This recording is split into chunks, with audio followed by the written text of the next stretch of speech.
So I always find ways to test my dogs and myself. So right now we're doing this.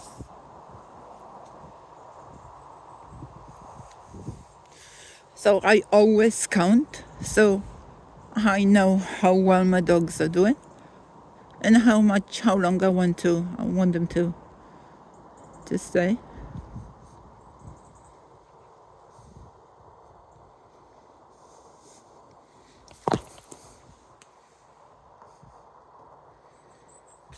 So this is surprising, very good, positive surprise.